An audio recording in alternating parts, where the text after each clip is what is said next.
চলন্ত গাড়িতে ঘুমানো ভালো কথা নয়।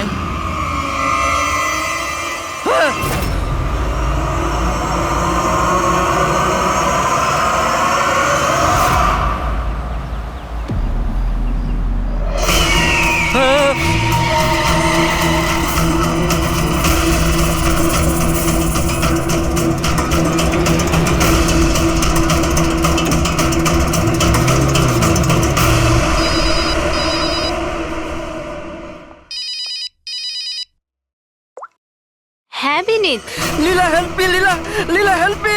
কি হয়েছে বিনীত? তুমি এত টেনশনে কেন? লীলা এরা আমাকে মেরে ফেলবে। লীলা কে মেরে ফেলবে বিনীত? তুমি কার কথা বলছো? লীলা আই থিংক আমি জীবনে আর কখনো তোমার সাথে দেখা করতে পারবো না। লীলা বিনীত, বাজে বকা বন্ধ করো। কোথায় তুমি? তোমার এক্সাক্ট লোকেশন বলো। আমি সিবাস্টান রোডে আছি, পুরনো পোস্ট অফিসের কাছে। বিনীত, একটা কাজ করো, তুমি ওখানেই থাকো, আমি ট্যাক্সি নিয়ে এক্ষুনি তোমাকে ওখানে নিতে যাচ্ছি। হ্যালো লীলা। হ্যালো বিনীত, তুমি ঠিক আছো? আরে এই ফোনটাও না। হ্যালো লীলা। এই ফোনটাও এক্ষুনি কাটার ছিল।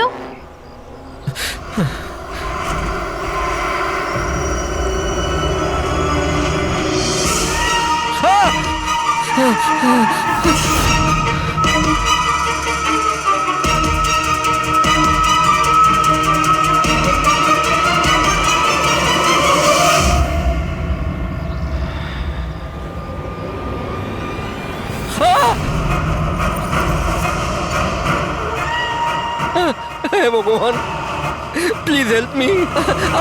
আমাকে আমার বাড়িতে ঠিক মতো পৌঁছে দাও প্লিজ।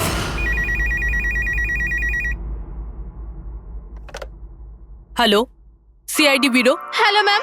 ম্যাম প্লিজ আমাকে হেল্প করুন। ম্যাম, আমার স্বামী এই মুহূর্তে খুব বড় বিপদের মধ্যে আছে। কি স্যার, কি হয়েছে নাকি ওনার? ম্যাম, ওর প্রাণ সংশয় হয়েছে, কেউ ওকে মারতে চায়। ম্যাম প্লিজ ওনাকে বাঁচিয়ে নিন ম্যাম, প্লিজ। উনি কি এখন আপনার সঙ্গেই আছেন? না ম্যাম, ম্যাম এই মুহূর্তে উনি ওনার গাড়িতে আছেন, ওই সাবস্টেশন রোডের পাশে পুরনো যে পোস্ট অফিস আছে ওখানে। আচ্ছা শুনুন ম্যাম, দেখুন আমাদের দুজন অফিসার ওই এরিয়াতেই আছে। আপনি আপনার গাড়ির ডিটেলসটা বলুন। হোয়াইট ব্যাস্টার আছে আর গাড়ির নাম্বার হলো 2536। ম্যাম ওনাকে আপনি বাঁচিয়ে তো নেবেন ম্যাম। আপনি চিন্তা করবেন না, আপনার হাজবেন্ডের কিচ্ছু হবে না। ওকে প্রবীর, অভিজিৎকে ফোন করো আর ওকে গাড়ির ডিটেলসটা দিয়ে দাও। ওকে বলো যে ব্যাপারটা আর্জেন্ট।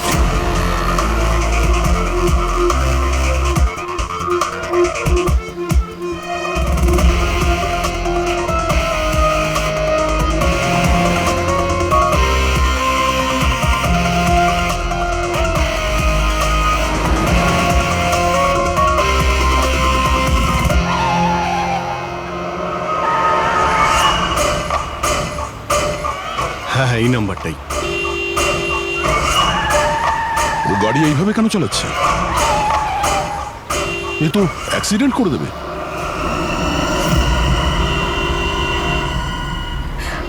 আমাকে ক্ষমা করে দাও, আমাকে ক্ষমা করে দাও, আমি মরতে চাই না, আমাকে ক্ষমা করে দাও।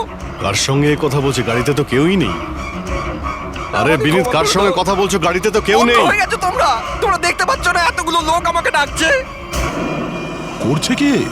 আমাকে ক্ষমা করে দাও, আমি মরতে চাই পাগল না। হয়ে গেছে মনে হচ্ছে। মিনিট বিনীত, বিনীত, তোমার অ্যাক্সিডেন্ট হয়ে যাবে, গাড়িটা থামাও বলছি।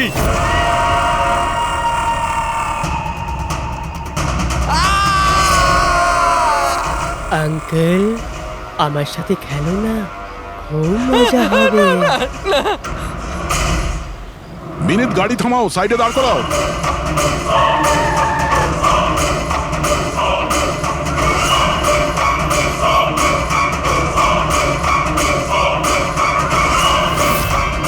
দাঁড়িয়ে যাও। Minute minute. মিনিট।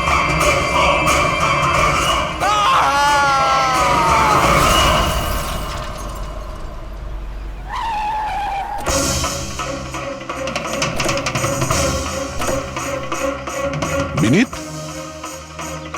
ও নো, এ তো মারা গেছে। স্মেল আসছে।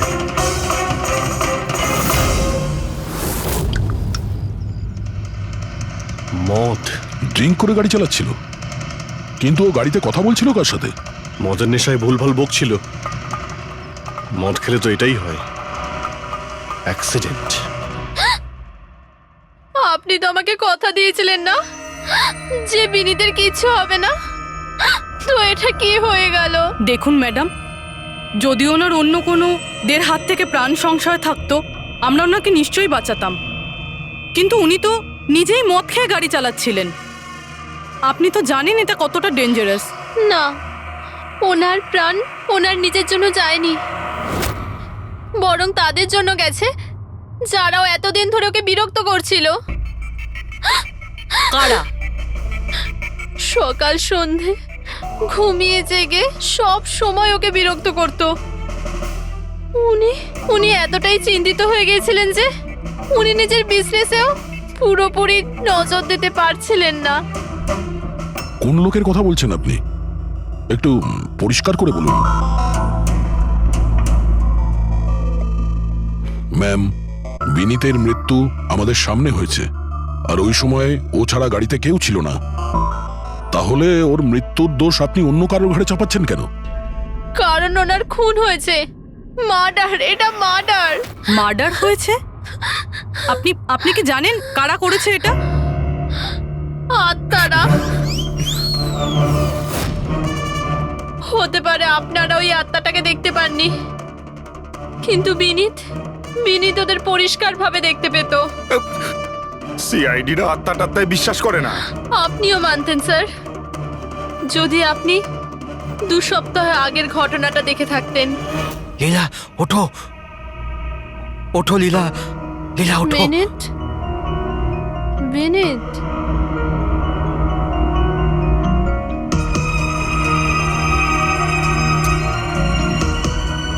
বিনীত,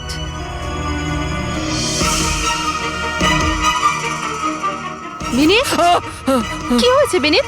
ওই দেখো, আলমারির ওপরে। কি আছে ওখানে বিনীত? লীলা, আলমারির উপরে কেউ আমাকে দেখছে, আমাকে শুতে দিচ্ছে না। বিনীত, ওখানে কিচ্ছু নেই, কিচ্ছু নেই। তুমি না নিশ্চয়ই কোনো খারাপ স্বপ্ন দেখেছো। চলো শোবে চলো। আমি কোনো স্বপ্ন দেখিনি। ওই দেখো এখনো দেখছে আমাকে। তুমি কেন দেখতে পাচ্ছ না? বিনীত, ওখানে কিচ্ছু নেই।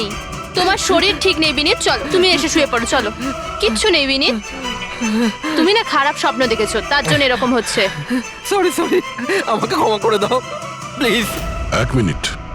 আর এই বিনীত কি কারণে ক্ষমা চাইছিল? এটা তো আমিও জানি না স্যার। বিনীত কাজ কি করতো? স্যার, ওনার কোম্পানি হসপিটালে মেডিকেল ইকুইপমেন্ট সাপ্লাই করতো। আপনি শিওর যে ওই বিনীতকে খুন আত্মাই করেছে? স্যার, আমার আগে তো এটা মনে হয়নি, কারণ না তো আমি কোনোদিন কোনো আত্মা দেখেছি, আর না কোনোদিন কোনো আওয়াজ শুনেছি। কিন্তু পরে আমার বিনীতের কথাই বিশ্বাস হতে লাগলো যে ও সত্যি কথা বলছে।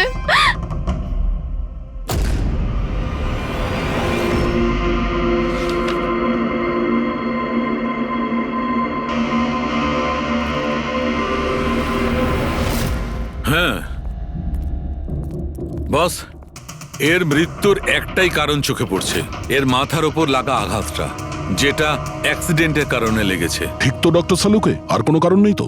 হ্যাঁ, দয়া, ভিসারাল স্যাম্পলকে চেক করা এখনো বাকি আছে, কিন্তু প্রাইমা ফেসি তো এটাই বলছে মৃত্যুর কারণ অ্যাক্সিডেন্ট। আর বস, এর রক্তের মধ্যে আমি অ্যালকোহল অনেকটা বেশি মাত্রায় পেয়েছি। ও, আমার মনে হচ্ছে সেই কারণেই ওর হ্যালুসিনেশন শুরু হয়, আরো ধাক্কা মেরে দেয়। তার মানে হলো এটা কোনো খুনের ব্যাপার নয়। আমরা চাইলেই ওদের বডিটা ফেরত দিয়ে দিতে পারি। যদি কোনো ডাউট থাকে সেটা ভিসারাল স্যাম্পল থেকে জানা যেতে পারে। কি জানি স্যার, আমার কেমন যেন মনে হচ্ছে যে এই কেস অতটা সোজা নয়। কারণ আমরা যখন লীলাকে জিজ্ঞাসা করলাম যে এই বিনীত কার কাছে ক্ষমা চাইছিল, তখন কথাটা এড়িয়ে গেল। আমরাও কি শেষকৃত্যে যাব নাকি? ওখানে আত্মীয়রাও থাকবে, বন্ধুরাও থাকবে, অনেকেই থাকবে। যদি কিছু জানতে পারা যায়। যাও, নিশ্চয়ই যাবে ফিউরালে।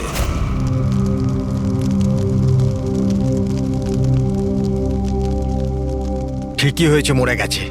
খারাপ লোকেদের সাথে এটাই হওয়া উচিত। তুমি একদম ঠিক বলেছো, এই ধরনের লোকের এরকমই মৃত্যু হওয়া উচিত। ব্যাস, আর ওই দিনটার অপেক্ষা করছি যেদিন ওই দুজনেরও চিতা জ্বলতে দেখব। ওই দিন আমি তোমাদের দুজনকে অনেক বড় পার্টি দেব। কি সমস্যা কি তোমার? হ্যাঁ, এখানে একটা শোক পালন করার জায়গায় উৎসব পালনের কথা বলছো তোমরা? কেন করব না উৎসব? আরে আসল উৎসব তো সেদিন হবে যেদিন এই দুজনেরও চিতা জ্বলবে। ওরা দুজনে চিতায় উঠুক কি না উঠুক, তুমি সিআইডি রাতে ঠিকই আসবে। স্যার, আপনারা যদি সিআইডির লোক হন তাহলে অপরাধীদের সাহায্য করার বদলে আমাদেরকে ন্যায় বিচার দেওয়া উচিত। এক মিনিট কি বলতে চাও পরিষ্কার করে বলো। স্যার, আমার নাম পুনিত, আর আমার বাবা পার্পল হসপিটালে ভর্তি ছিল। ভেন্টিলেটরে ছিলেন। ডাক্তারবাবু, নার্স, ডাক্তারবাবু কোথায়? Relax. আমার বাবা মারা যাবে এক্ষুনি। প্লিজ ডাক্তারবাবুকে বলুন। কি হয়েছে? কেন চিৎকার করছেন? চিৎকার করবো না তো কি করবো? আমার বাবা ওখানে মারা যাচ্ছে আর আপনাদের স্টাফ এখানে বসে মাছি মারছে। আপনি আগে শান্ত হন প্লিজ। আপনি পেশেন্টের কাছে যান, আমি দেখছি। তাড়াতাড়ি করুন প্লিজ। হ্যাঁ, ম্যাম, একটা ঘটনা ঘটে গেছে। কি সমস্ত হয়েছে? ভেন্টিলেটর এক এক করে বন্ধ হচ্ছে। কি? হ্যাঁ ম্যাডাম, আমাদের দুজন ডাক্তার ম্যানুয়ালি অক্সিজেন দেওয়ার চেষ্টা করছে। ম্যাডাম, সবার সাথে এরকম হওয়াটা ঠিক নয়। যদি ভেন্টিলেটর ঠিক না হয় তাহলে পেশেন্টরা মরে যাবে। আরে আস্তে বলো। আরে এটা হসপিটালের রেপুটেশনের ব্যাপার। এটা যদি পেশেন্টের বাড়ির লোকেরা জানতে পারে না তাহলে একটা ঝামেলা হয়ে যাবে। ডক্টর, আপনারা প্লিজ 2 মিনিট সময় দিন, আমরা সলিউশন বার করছি। ম্যাম, এক এক করে সব ভেন্টিলেটর বন্ধ হয়ে যাচ্ছে। তুমি যাও, বাকি ওয়ার্ডসগুলো চেক করো, যাও। Okay ma'am. আরে ওই আমাদের সাপ্লায়ার বিনীতকে ফোন করো না, ওই সব কিছু ব্যবস্থা করে দেবে। প্লিজ টেনশন নেওয়ার কোনো ব্যাপার নেই। ডক্টর মেহেক, হচ্ছে কি এসব? স্যার ভেন্টিলেটর সব বন্ধ হয়ে গেছে স্যার। আপনারা প্লিজ শান্ত হন, আমি কথা বলছি। স্যার, এক এক করে সমস্ত ভেন্টিলেটর বন্ধ হয়ে যাচ্ছে স্যার। কি, এটা কিভাবে হতে পারে? তো কোনো হসপিটালে ফোন করো না, ওখান থেকে আনাও। আরে রাজা, ফোন লাগাও। আর মেহেক, একটা কাজ করো, এখানে যে টেকনিশিয়ান আছে ওকে ডাকো। রাজা, কি হলো তোমার? তুমি কি শুনতে পাচ্ছ না স্যার কি বললেন? আপনারা কি ডিসকাস করে টাইম ওয়েস্ট করছেন? আমার বাবা মারা যাবে ওখানে। আপনি প্লিজ একটু শান্ত হন, আমরা এক্ষুনি যাচ্ছি please. Ma'am, sir, ma'am, very bad news. দুটো পেশেন্টের জীবন চলে গেছে। 5টা পেশেন্ট খুব ক্রিটিক্যাল অবস্থায় আছে। স্যার, আজ আমাদের পরিবারের লোক আমাদের সাথে নেই। এর জন্য দায়ী শুধুমাত্র এই 3 জন লোক, বিনীত, মেহেক আর রাজা। আচ্ছা, এই বিনীত তো ইকুইপমেন্ট সাপ্লাই করতো, তাই না? হ্যাঁ স্যার।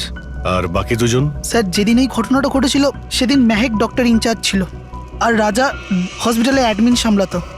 আচ্ছা, এনারা দুজনে কি শুধু হসপিটাল থেকে এসেছেন নাকি ওখান থেকে আরো অনেকে এসেছেন?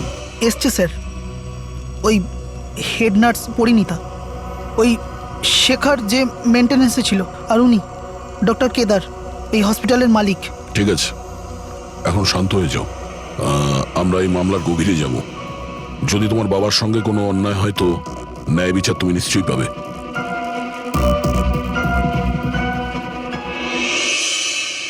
এখন বুঝতে পারছি বিনীত ক্ষমা চাইছিল কেন। আমাকে ক্ষমা করে দাও, আমি মরতে চাই না। আমাকে ক্ষমা করে দাও।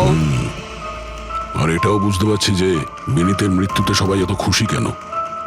তার মানে বিনীতের মৃত্যুর কারণ যে কেউ হতে পারে।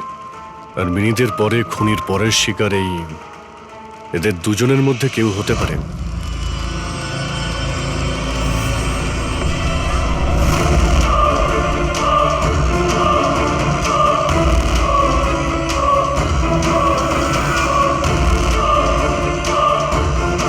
আমাকে ক্ষমা করে দাও। তুমি আমাকে কেন মরতে দিলে? আমার পিছু নিও না।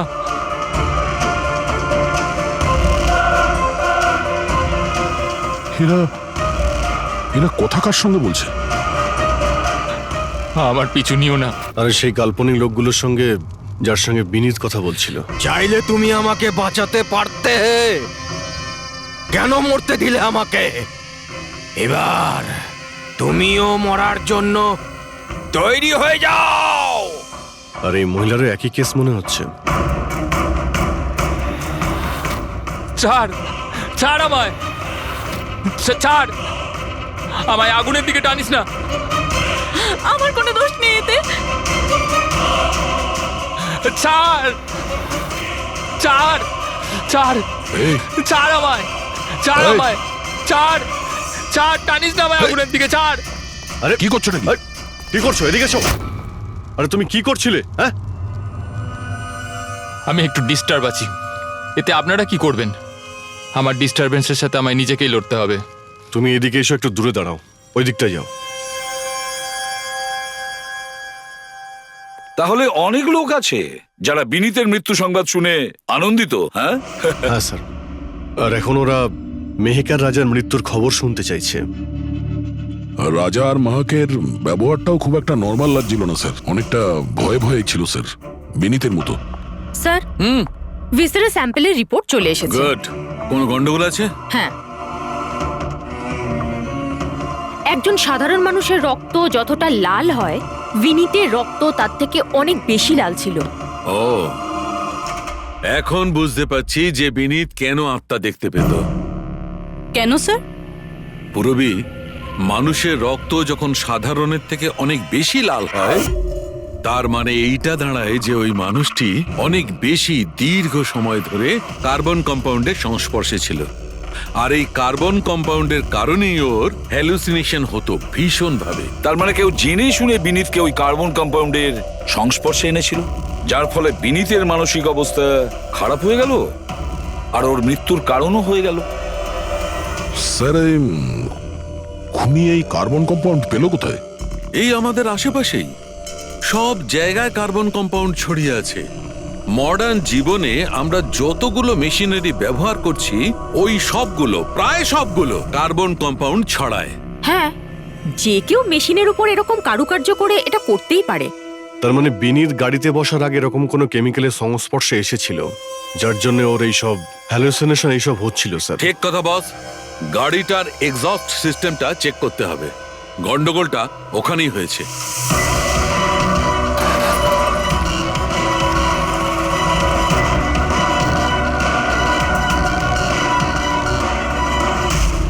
সালুঙ্কে স্যার তো ঠিকই বলছিলেন স্যার, পেট থেকে তো কেমিক্যাল বেরিয়ে আসছে। একটা কথা তো তাহলে ঠিক পঙ্কজ, ওই আত্মা টাত্মা বলে কিচ্ছু ছিল না।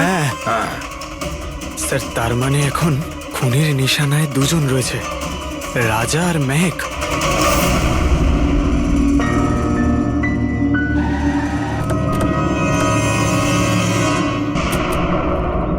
শ্মশানে রাজার ব্যবহারটা খুব একটা ঠিক ছিল না, এখনো ওর মানসিক অবস্থা ঠিক নয়। আরে স্যার, দরজা তো খোলা। আচ্ছা, খুনি রাজার কাছে পৌঁছে যায়নি তো?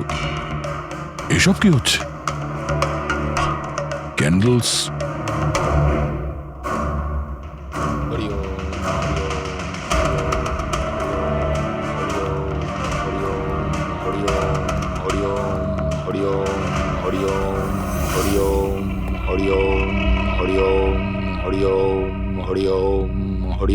রাজা,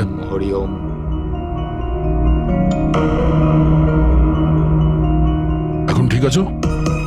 কারা আপনারা? সিআইডি। বিনীতের শেষকৃত্যে দেখা হয়েছিল আমাদের। তুমি আগুনে ঝাঁপাতে যাচ্ছিলে, আমরা তোমাকে আটকেছিলাম, মনে আছে? ঝাঁপ দিতে যাচ্ছিলে, আমরা তোমাকে। এবার আপনাদের আমাকে আটকানোর বা বাঁচানোর কোনো দরকার নেই। যতক্ষণ বিনীতের খুনি ধরা না পড়বে, তোমারও প্রাণের সংশয় আছে। আচ্ছা, একদম ঠিকঠাক বলো, ওই 12 জন রোগীর মৃত্যু কি তোমার গাফিলতিতে হয়েছিল? খবরদার বলছি, আমার ওপর এরকম নোংরা আর মিথ্যা অপবাদ দেবেন না। আমি নির্দোষ, আমার জন্য কেউ মরেনি। শান্ত হও, শান্ত হও। রাজাকে অনেক কষ্টে শান্ত করেছি, ওকে ডাকাবেন না। আপনি কে? আমার নাম শ্লোক। আমি রাজাকে এই খারাপ সময় থেকে বার করে আনবার চেষ্টা করছি। ও, তার মানে আপনি সাইকিয়াট্রিস্ট? সাইকিয়াট্রিস্ট নয়, সাইকি, মিডিয়াম। এই জগৎ আর অন্য জগতের সঙ্গে একটা সেতু ভেবে নাও। অন্য জগৎ? অন্য আবার কোন জগৎ? ওই আত্মাদের জগৎ। যদিও আমরাও একটা মাধ্যম, অপরাধ দুনিয়া থেকে নিয়ে জেলের ভেতর গারদের পেছনে পৌঁছানোর পুল। আপনারা আমাকে জেলে পাঠাবার চেষ্টা করছেন কেন?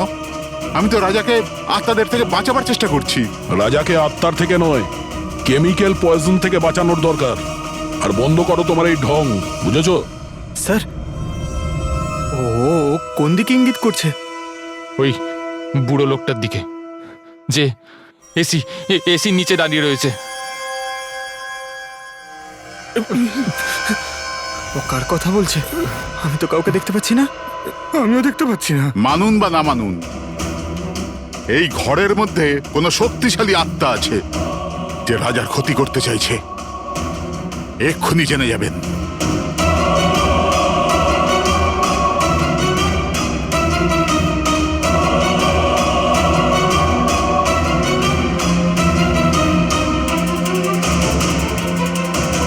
মিটার দিয়ে আত্মা দেখা যাবে?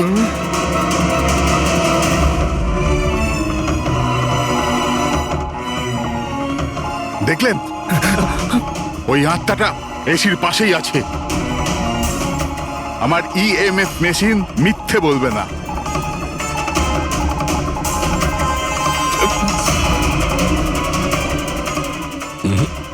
তবে আমাদের ওই মিটার ভুল হতে পারে না, বুঝলে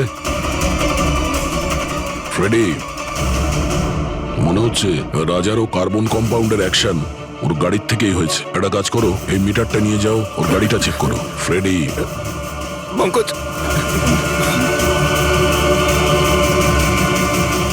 তাহলে বলো, তুমি বিনীতের ফিউরিনালে কি দেখেছো? আমি কাউকে দেখিনি, আমি কিছু দেখিনি। মিথ্যা কথা বলো না। যদি কিছু দেখেই না থাকো তাহলে পালালে কেন? আমি মিথ্যে বলছি না, আমি সত্যি কাউকে দেখিনি। আচ্ছা, হাসপাতালে যে 12 জন মারা গিয়েছিল সেটা কি তোমার গাফিলতির জন্যই হয়েছিল? আমার গাফিলতিতে? দেখুন, আমার দ্বারা যতটা সম্ভব আমি সব চেষ্টা করেছি। আমি ডাক্তার কেদারের সঙ্গে কথা বলেছিলাম, কিন্তু উনি তো কোনো অ্যাকশনই নিলেন না। তাহলে আমি আর কি করতে পারি? আচ্ছা, তার মানে হলো এটা ডক্টর কেদারের ভুল। ওনার থেকেও তো বেশি দোষ ছিল ওই রাজা। ওর একবার দেখা উচিত ছিল যে ভেন্টিলেটরস গুলো কাজ করছে কি না, ওগুলো সময় মতো সার্ভিসিং হচ্ছে কি না। তাহলে কি দোষী রাজা? রাজা আর বিনীত দুজনেই। বিনীতেরও ভেন্টিলেটর সাপ্লাই করার আগে দেখে নেওয়া উচিত ছিল যে ওগুলো ঠিকঠাক কাজ করছে কি না। কতগুলো জীবন নির্ভর করছিল ওই ভেন্টিলেটরস গুলোর উপরে। মনে হচ্ছে রাজা আর বিনীতের জন্য তোমার মনে অনেক রাগ আছে। বিনীতের মৃত্যুতে নিশ্চয়ই খুশি হয়েছো তুমি? এটা কি বলছেন আপনি? একদমই না। আমি একজন ডক্টর, আর আমার কাজ হলো একজন পেশেন্টের জীবন বাঁচানো। কারণ মৃত্যুতে আমি কি করে খুশি হব?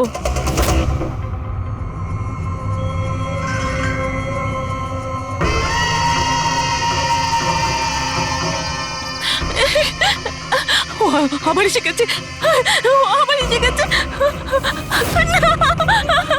কিন্তু কিন্তু এখানে তো কেউই নেই। আরে এখানে কেউই নেই। দেখো, তুমি ভয় পেও না। যতক্ষণ আমি আছি তোমার কিছু হবে না, ঠিক আছে?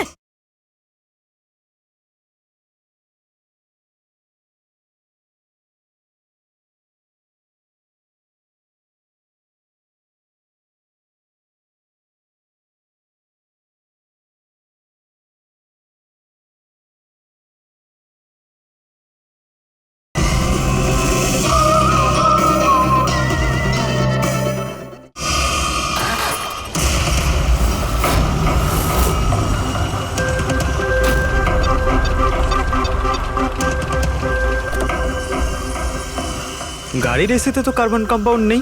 বাড়ির ভেতরে গিয়ে দেখা যাক, চল।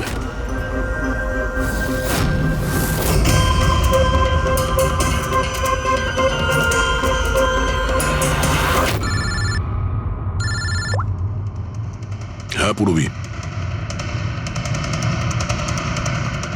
মেহেকের বাড়িতে কোনো কেমিক্যাল পাওয়া যায়নি? ঠিক আছে, যতক্ষণ ওই খুনি ধরা না পড়ে ততক্ষণ তুমি ওর সঙ্গেই থাকো, ঠিক আছে? স্যার, হ্যাঁ, কার্বন কম্পাউন্ড এখানে কোথাও নেই। কোথাও কোনো কেমিক্যাল পাওয়া যাবে না। বিজ্ঞানের জগৎ আর কেমিক্যালের জগতের বাইরেও আর একটা জগৎ আছে। মানুন অথবা না মানুন। চুপ, মুখ বন্ধ। যতক্ষণ বলতে না বলবো মুখ খুলবে না।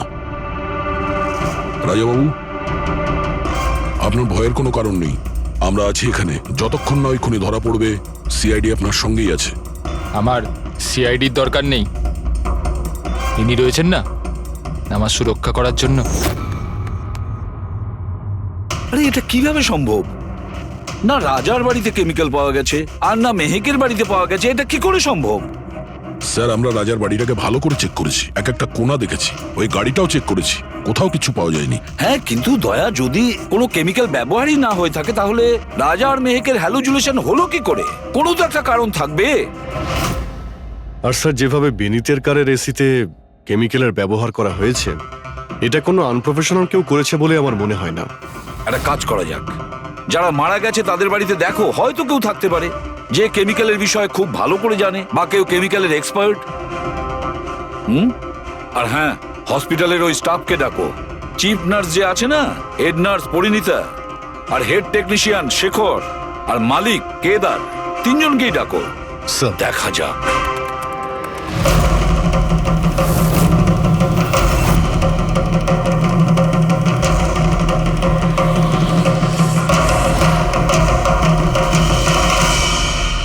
তোমার নাম শেখর, তাই তো? Yes sir. হসপিটালের হেড মেকানিক, মেইন টেকনিশিয়ান। তার মানে হসপিটালে যদি কোনো মেশিনে প্রবলেম হলে সবার প্রথমে তোমার কাছে খবর আসে। হ্যাঁ স্যার, ঠিক। তাহলে হসপিটালের ভেন্টিলেটর খারাপ ছিল সেটা তুমি জানতে না? স্যার, প্রথম থেকেই জানতাম। তাহলে কেন কিছু করনি? কাউকে কিছু বলনি কেন? হ্যাঁ স্যার, এতে আমার কোনো দোষ নেই। তাহলে কার ভুল ছিল? স্যার, আমি প্রথমেই মেহেককে ভেন্টিলেটরের ব্যাপারে বলেছিলাম যে ভেন্টিলেটরসে প্রবলেম আছে আর যে কোনো সময় খারাপ হতে পারে। এটা তুমি ভেন্টিলেটর বন্ধ হওয়ার আগেই জানিয়েছিলে? ইয়েস স্যার, 1 সপ্তাহ আগে। ম্যাম, আমি আপনাকে একটা নোটিশ পাঠিয়েছিলাম, ওয়ার্ডের ভেন্টিলেটরগুলো ঠিকমতো কাজ করছে না। ও, আমি তোমার চিঠিটা পড়েছি শেখর, তুমি টেনশন নিও না, আমি কিছু একটা করছি। কিন্তু ম্যাম, ব্যাপারটা খুব আর্জেন্ট। হ্যাঁ হ্যাঁ, আমি জানি। ডক্টর মেহেক, ইয়েস ম্যাম আপনাকে অ্যাকাউন্টস ডিপার্টমেন্টে এক্ষুনি ডেকেছে। ও হ্যাঁ, আসছি। Don't Okay, worry ma'am. Shekhar, আমি নিশ্চয়ই কিছু ব্যবস্থা নেব, পাক্কা। কিন্তু স্যার, উনি আমার কথাটা সিরিয়াসলি নিলেন না। হ্যাঁ, মেহেক ভেন্টিলেটরস খারাপ হওয়ার সময় পেশেন্টদের বাঁচানোর খুব চেষ্টা করেছিল, কিন্তু রাজা স্যার এত ঘাবড়ে গেলেন যে কিছু করতেই পারলেন না। শেখর বাবু, তুমি কতটা সত্যি বলছো আর কতটা মিথ্যে সেটা তো আমরা জেনেই নেব। স্যার, মেহেকের কোনো ভুল ছিল না। ও ভেন্টিলেটর খারাপ হওয়ার কথা আমাকে প্রথমেই বলে দিয়েছিল। তারপর আপনি কি করলেন? স্যার, আমি হসপিটালের অ্যাডমিন হেডকে বলে দিয়েছিলাম, রাজাকে, কারণ হসপিটালের যতগুলো মেশিন আছে সেগুলো দেখাশোনার দায়িত্ব অ্যাডমিন হেডেরই। তাহলে এই সমস্ত কিছু আপনি রাজাকে বললেন আর আপনার দায়িত্ব শেষ হয়ে গেল। আপনি তো এই হসপিটালের মালিক, তাই না? তাহলে এভাবে দায়িত্ব শেষ হয়ে যায় কি করে আপনার? স্যার, আমি আমার দায়িত্ব পালন করেছি, সেই জন্য তো আমি নিজে গিয়েছিলাম রাজার কেবিনে। রাজা। হ্যাঁ স্যার। এসব কি করছো? আরে এগুলো দরকারি নয়। এতগুলো রোগীর শ্বাস প্রশ্বাস ভেন্টিলেটরের সাহায্যেই চলছে, আর তুমি এখানে বসে আছো। আরে কিছু করো। হ্যাঁ স্যার, আমি এক্ষুনি সাপ্লাইয়ের সাথে কথা বলে ভেন্টিলেটর চেঞ্জ করে দিচ্ছি। প্লিজ প্লিজ তাড়াতাড়ি করো। স্যার, আমি বুঝতে পারছি না যে ও ভেন্টিলেটর কেন পাল্টালো না। আমি অবাক হচ্ছি স্যার যে কেউ কেদারবাবুর দিকে আঙুল তুলছেন না। সবাই রাজা, বিনীত আর মেহেকের পিছনে পড়ে আছে। সেটাই মেহেকের তো, পিছনে পড়ে। হসপিটালের মালিক না কেদার বাবু? তাহলে এই সমস্ত কিছুর দায়ভারও কেদার বাবু আপনার। কিন্তু স্যার, এবার আমি নিজে গিয়ে তো ঠিক করতে পারি না ভেন্টিলেটর। স্যার, আমার কাজ হলো কনসার্ন ডিপার্টমেন্টকে ইনফর্ম করা, আর আমি সেটা করে দিয়েছিলাম। বরং আমি বিনীতের সঙ্গে নিজে কথা বলেছিলাম। আমি ওকে বলে দিয়েছিলাম যে যদি এগুলো রিপেয়ার করা যায় তো রিপেয়ার করুক, নাহলে চেঞ্জ করে দিক। কিন্তু ও কোনো অ্যাকশনই নিল না। এ কোনো অ্যাকশন নেয়নি, সে কোনো অ্যাকশন নেয়নি, আপনি কি অ্যাকশন নিয়েছিলেন? আর দোষ দিচ্ছেন বিনীতকে, যে কিনা মারা গেছে, বা রাজার, যে উত্তর দেওয়ার পরিস্থিতিতে নেই। স্যার, যেটা সত্যি ছিল ওটা আমি আপনাদের বলে দিলাম। সেটা এবার মানবেন কি মানবেন না স্যার, আপনাদের ব্যাপার। পরিণীতা স্যার। হসপিটালের হেড নার্স, তাহলে তুমি হসপিটালের ব্যাপারে নিশ্চয়ই সবকিছু জানো। হ্যাঁ স্যার। তাহলে এবার সত্যি করে বলো, এই যা কিছু হয়েছে কার গাফিলতির কারণে হয়েছে? তাড়াতাড়ি বলো।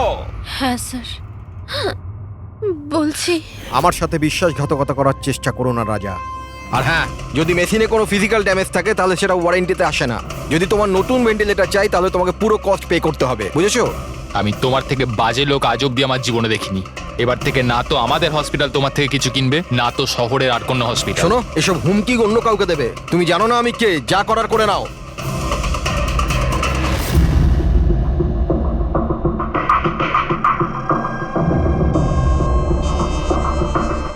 এই যা কিছুই হয়েছে এই রাজা আর বিনীতের ঝগড়ার কারণেই হয়েছে।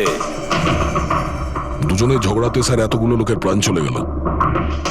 তবে নতুন ভেন্টিলেটরের ব্যবস্থা রাজার করা উচিত ছিল। স্যার, এই রুগীদের পরিবারের মধ্যে 3 জন এমন আছে যারা কেমিক্যাল ইঞ্জিনিয়ারিং করেছে। আচ্ছা, 3 জন? তাহলে ওদের ঠিকুজি কুষ্টি বের করো, দেখি কি আছে।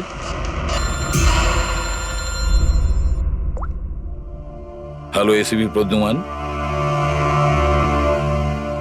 হোয়াট? ঠিক আছে, আমরা এক্ষুনি পৌঁছচ্ছি। কি হয়েছে স্যার? রাজা মারা গেছে।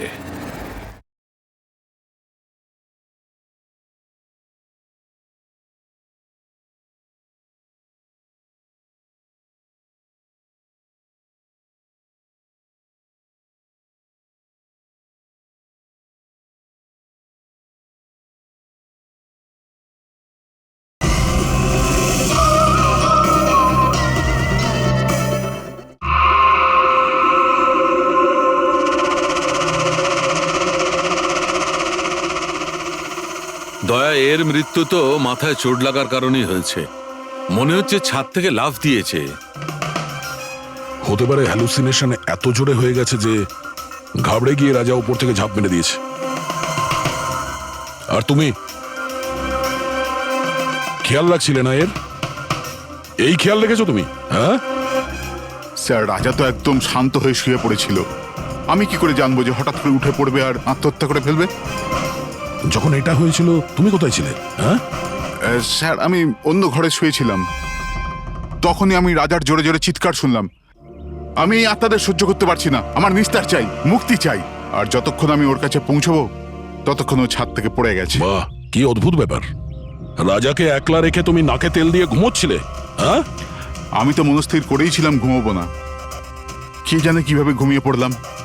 নিশ্চয়ই আমাকে ওই আত্মাগুলোই ঘুম পাড়িয়ে দিয়েছিল। আপনি এটা দেখুন স্যার, মিটারের রিডিং কত বেড়ে গেছে। আমারও কিন্তু একটু ক্লান্তি ভাব লাগছে স্যার। আর দ্বিতীয়বার যদি আমাকে এই মিটার দেখিয়ে দিস না তাহলে মনে রাখিস।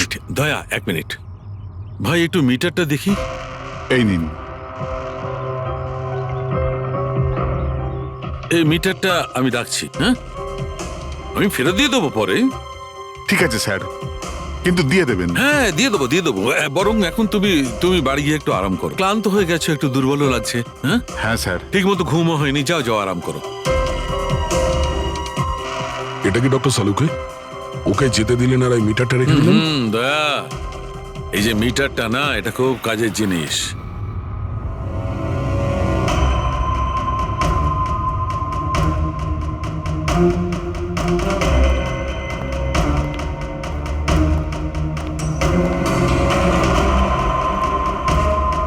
এই ঘরটা চেক করছি।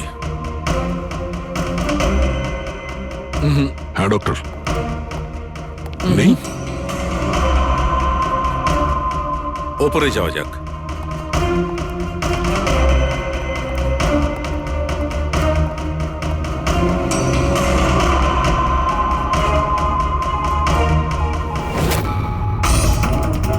আরে সালুঙ্কে স্যার, সাবধানে! এই নিডলটা তো একেবারে জঙ্গলি ঘোড়ার মতো দৌড়চ্ছে। মাই গড, আমরা এখানে এইভাবে দাঁড়িয়ে থাকতে পারি না দয়া। আমাদের প্রোটেক্টিভ পোশাক পরতে হবে। Protective gears? ওটা কি কারণে ডক্টর? আরে দয়া, আমাদের সুরক্ষার জন্য।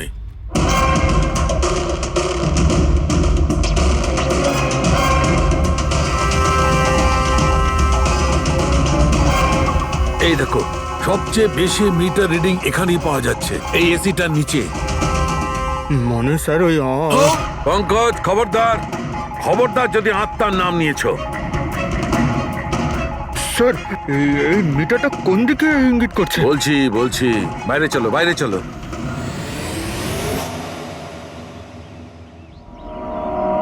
দেখেছো দয়া, এটা হচ্ছে ইএমএফ, ইলেকট্রোম্যাগনেটিক ফিল্ড ডিটেক্ট করে এটা। ইলেকট্রোম্যাগনেটিক ফিল্ডস, এগুলো তো আজকাল সব ইলেকট্রিক অ্যাপ্লায়েন্সের মধ্যে হয় ডক্টর। টিভি, ফ্রিজ, একদম ঠিক দয়া। কিন্তু ওই অ্যাপ্লায়েন্স গুলোর ইএমএফ হিডেন থাকে, লুকোনো থাকে, যাতে মানুষের উপর খারাপ প্রভাব না পড়ে। কি খারাপ প্রভাব? এইটার কারণে লোকেদের নশিয়া হতে পারে, ঘুম না হতে পারে, মন খারাপ হতে পারে। আর যদি অনেকক্ষণের সংস্পর্শে থাকে তাহলে হ্যালুসিনেশন হওয়াটা কোনো বড় কথা নয়। ও, তার মানে রাজার এই হ্যালুসিনেশন কোনো কেমিক্যালের জন্য হয়নি, নিজের ঘরের ইলেকট্রনিক জিনিসপত্রের জন্যই হয়েছে, কারণ ওগুলোর ইএমএফ ঢাকা ছিল না। একদম। তার মানে কেউ জেনে বুঝে এগুলোকে গন্ডগোল করে দিয়েছে। হতে পারে দা। এমনিতেই রাজা মনে মনে খুব কষ্ট পাচ্ছিল, খুব দুঃখ পেয়েছিল রোগীদেরকে বাঁচাতে পারেনি বলে। সেই জন্য হ্যালুসিনেশন ওর কাছে আফসোসের রূপে ধরা দিয়েছিল। হতে পারে এই অনুতাপের জন্য বিনীতেরও মৃত্যু হয়েছে। একদম ঠিক। আর ওই অশোক, ওরও দুর্বলতা সেই জন্যই মনে হচ্ছিল, যেহেতু ও এই ইএমএফ এর সংস্পর্শে অনেকক্ষণ ছিল। এখানে ওই কার্বন কম্পাউন্ড পাওয়া যায়নি। এটা কি করে দা? কারণ এখানে তো ইএমএফ এর ব্যবহার হচ্ছিল, আর সবচেয়ে বেশি রিডিং উঠছিল বেডরুমে এসির কাছে। তার মানে বেডরুমের এসিতে কোনো কারুকাজ করা হয়েছে। তাহলে তো মেহেকের বাড়িতে ওই ইএমএফ হনো। আমার তাড়াতাড়ি পূরবীকে ইনফর্ম করতে হবে।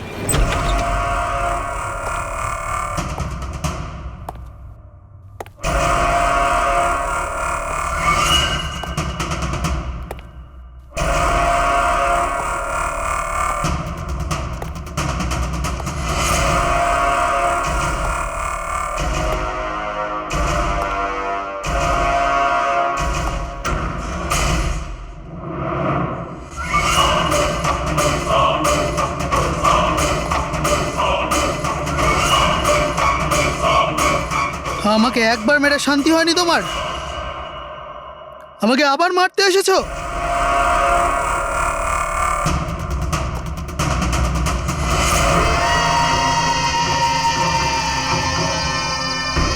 তুমি?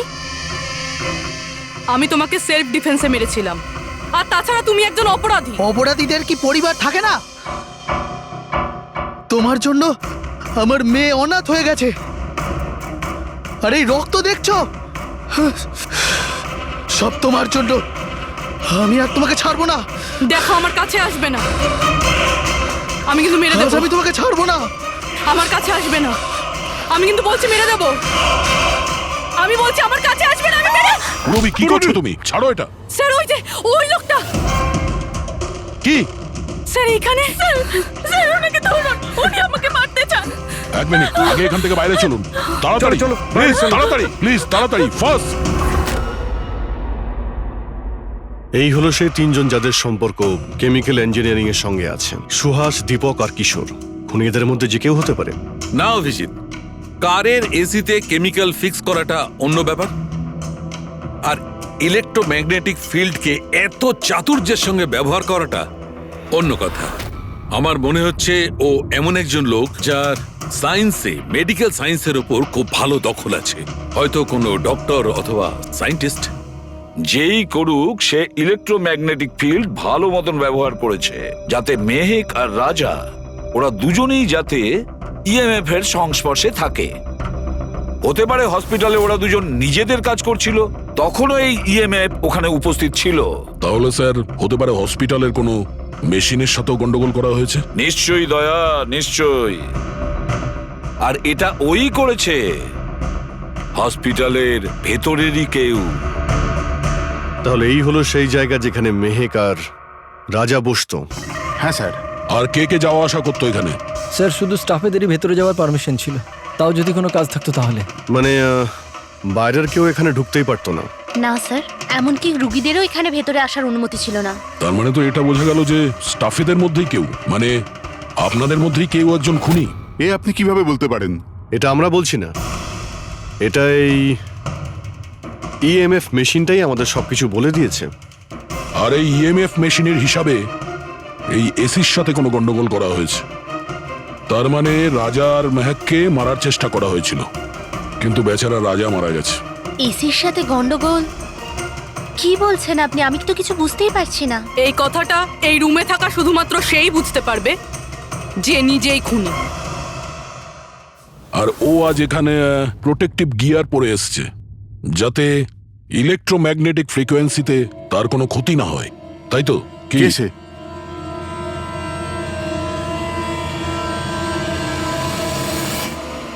এদিকে এসো।